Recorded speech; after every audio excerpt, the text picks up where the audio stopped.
in such a lovely building, such a sunny day, so thank you. That's the introduction. I will unravel the mysteries of my job title in a minute, so I'm not sure who knows what or how much you want or need to know. So, does everybody know who Sir Graham Wright is and what the role of the Police and Crime Commission is? Guys? General consensus, yes, wonderful. And also the Police and Crime Plan. Is anyone familiar with the particulars? They are wonderful, awesome. So we know that Sir Graham was elected in 2012. We know the Police and Crime Commissioners makes a police authority, and we know that after the major one was the Social Responsibility Act 2011. So essentially, Sir Graham's got three functions: setting the budget, setting the strategy for local policing, and also the element of holding the police to account, whilst allowing the police to retain their operational independence. So what does that actually mean? In setting the budget, it's a lot more about saving money than it has been about spending money. Big budget cuts, I'm sure I'm very bored of hearing about it.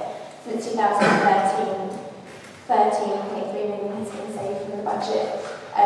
This year has been balanced. Unfortunately, it is a task that is only going to get harder. There is more money that does need to be saved. The next financial term, we are looking at a further £8.2 million that needs to come off the budget. That said, Cambridgeshire is one of the cheapest police forces, so we're very good in generally within the safe area. So what does the money actually get spent on? Well, generally, most of it goes on policing, costs of policing, police staff, police wages, things like that. There are also a number of initiative grants and historical funding streams that have come into the Crime Commission's office. Money that goes to the community safety partnerships, money that goes to watch organisations, Ministry of Justice funding that goes towards victim care, integrated offender management schemes, drug and alcohol diversion schemes, things like that. Kind of thing I really want to flag up, there is a pot of unallocated money in the Commissioner's Youth Fund. Organisations, they can apply to the Youth Fund for small grants, up to about £2,000, and really keen part of getting out and trying to speak to as many people as possible. If you are a supporter or involved in any kind of youth fund, youth initiative, young people that are, please do come and have a chat with me, please do let me know, because like I said, that pot of money there is there for allocation, and we really do want to see that put to good use. So, brilliant. Another thing just to briefly mention, part of managing the budget also is the responsibility of managing the policing element, also the policing precept element of the council tax. As I'm sure you're well aware, this year Sir Graham has chosen to freeze the policing element of the council tax. Not to say that we haven't had an increase in money, but the decision was made that there's already enough of that in the taxpayer, and he's on student funds. You don't want to make that burden anymore. So we talked about the budget. Okay, so holding the police to account, as I said, Sir Graham can't get involved in operational day-to-day business of the police. He took an oath to that effect. So whilst he can't deal with and investigate individual matters that come up in the public, if we get people writing to us all with similar concerns, that's when we think, hang on a minute, there is a problem, and that's when the question will be put to the Chief Constable: are we getting a lot of feedback about this? What's going on? What are we doing about this? Are we aware? Things like that. In holding the police to account, Sir Graham internally is held to account by the Police and Crime Panel. I don't know if anyone here is a member of the Police and Crime Panel. That is made up of elected representatives from each of the policing districts, also a couple of independent members as well. So there's a number of tiers, checks and balances and things like that. And yeah, Sir Graham will quite publicly acknowledge that we do have a fantastic police force in Cambridgeshire, and we have it's more of a partnership working relationship and kind of big contentions between Simon and Sir Graham, so a lot of partnership working, which is fantastic. And so that brings me on to setting the local policing strategy. So there's lots of nods when I showed the policing crime plans, and again I won't bore you with the details a bit too much. So objective number one is to maintain local policing performance. Now hopefully a lot of you are aware of the fact that there's been lots of shout-outs and advertising for volunteers to come and join the police and to try and help contribute to some of their functions. Things like independent custody visitors, they've been running for quite a while.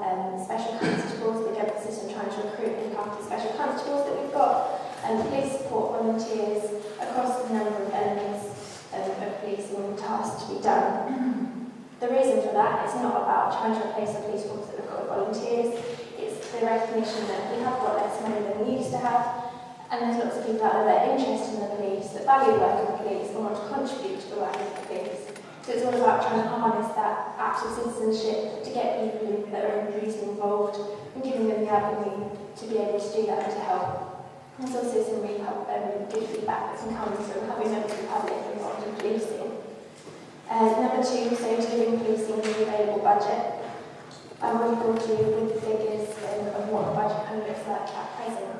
The main thing that Sir Graham has been very conscious of is protecting the frontline policing. So in the budget that's just been decided, there's been no cuts to frontline policing.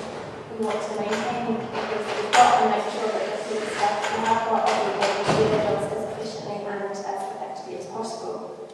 Money has been saved, as I've already said, it's been through collaborative working with Hertfordshire and Bedfordshire. The use of new technology, hopefully we've heard a lot in the press about police now having slates, smartphones, different technology which means they can work more agilely around the county and in the community.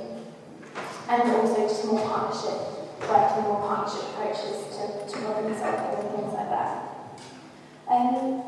Keeping people continuing to have crime disorder, hopefully that's fairly self-explanatory. You know what we're trying to achieve with that one.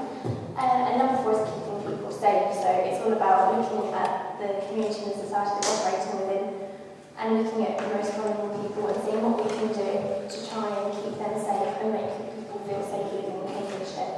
And it's bringing a lot of new issues, well not necessarily new issues, but it's raising more information about issues that we may already have been aware of, but we're learning more about them and we're getting the vocabulary to be able to speak about them eloquently and to be able to put out to the public what the issues are and try and combat them. So it's things like human trafficking, child sexual exploitation, and crimes that, 4 or 5 years ago might not necessarily have been things that people even considered, let alone think were on their doorstep. And then the fifth objective that Sir Graham set out is to maintain the resilience of the protective services. So that's kind of the name movies about that serious organised crime and counter-terrorism and things like that. So that brings me on to why I'm here standing in front of you. Aside from his objectives, Sir Graham in the policing crime plan also set out 12 pledges. And pledge number 1 was to be the voice of the people. So my role essentially is to help Sir Graham in that function. We've only got one police and crime commissioner, and he's got a big area to cover. So my job is to go out and about to meetings like this, other functions, and speak to as many people as possible and to ask you what are your views on policing and crime, and to feed those back to various parties, working with the police and working with our partner agencies. It's about trying to see what we're already doing, see what we could be doing better, and to identify where there are gaps in what we're doing and looking at ways of working collaboratively with the police, with partner agencies, trying to fill them. So obviously I accept invitations. Is everyone aware of our contact points? No? I've managed to navigate the one-way system of Cambridge for the first time to get from Colden Lane to here tonight, where we've got one of our contact points. So that's somewhere that I go, local police and PCSOs will go on a timetable. It's in a public space, kind of a bit more of a casual platform. People can come and speak to the police about their concerns, about things that are going on, ask me the questions that they like, give me feedback as they go, give out some freebies as well. Bike marking kits in Cambridge, no surprise, being quite popular, and things like that. So essentially, well, that's kind of wrapped up really. I hope I made that relatively clear what my job is and what my purpose really is. The reason that I'm here tonight and the reason that I'll be whatever anything you may invite me to come to, that'd be great. It is just to let you know that I'm here and I want to work with you, like I already mentioned about the youth fund, and just try and get involved in the work that's going on to be able to try and add to that thing of education and things, and to try and develop new pathways of working together, of getting people involved in police strategy and the work that Sir Graham is doing. And yeah, that's it really. If there are any questions, it's probably a lot more fun asking you questions than me trying to answer them all as I go along. So please feel free to ask.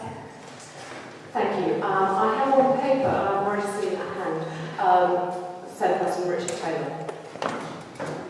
Thank you. Just that the independent members of the Police and Crime Panel were mentioned. Can I just say that there's a vacancy for one of those at the moment. It's advertised very deep on the Peterborough City Council website. I haven't seen any adverts anywhere else, so that's worth mentioning. And I say, when I come to a meeting like this, well, I really want to see people who are accountable. I prefer to see the Police and Crime Commissioner than one of his staff. So I'd like to know if the Police and Crime Commissioner is still going to stick by his commitment to come to each of Cambridge's area committees once a year. And even though he's now got a member of staff and he's delegated such an important part, in my view, of his role too, I don't think he should have delegated such a key part of his role to a member of staff. I thought, well, if we've got a member of his staff in front of us, what can I appropriately ask a member of the Commissioner's staff? So I thought I'd ask, well, what's it like to work in the Police and Crime Commissioner's office? What do all the staff do in that £1.3 billion office? And particularly, who do you feel accountable to in that office? Do you feel that you are civil servants who are accountable to the public, or are you the Police and Crime Commissioner's servant? And the reason I ask that is that the head of that office, who's paid even more than the Commissioner, told the Police and Crime Panel recently that if the Police and Crime Commissioner instructed that things were to be left off the accounts, then that's what the office would do. And I was quite disappointed by that, because I thought the office should be working for the public and not for the Commissioner. Okay, that's fine, thank you. That was a lot very quickly, so I'll do my best to try and address each of the issues that you raised. What's it like working for the Police and Crime Commissioner's office? I absolutely love my job. I could talk about it day in, day out. And I have to say, I'm chosen to come out of kind of law because you're wanting to help people, you're wanting to be face-to-face and not being able to do that. A big element of what we do, it is very public-facing, a lot of public consultation. It's going out there to find out what people want, find out what people need, trying to address the issues the best way we can, and then taking it back. What I get to see is from the conversations that I have day to day with the public, that I feed back to Sir Graham, I get to see that issue escalated up, I get to see it materialise, I get to see outcomes, and I get to see the problem solved. I get to see how the police and all of our partner agencies, as well as our office, take what the public is saying seriously and make it into the Police and Crime Plan and various other initiatives and things that we do. That said as well, obviously, Sir Graham is the head of our office.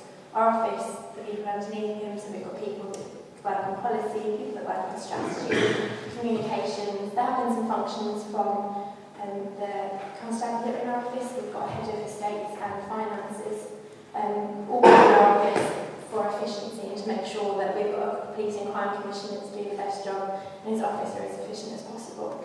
The work that they do, everyone's really passionate. We've done some fantastic things.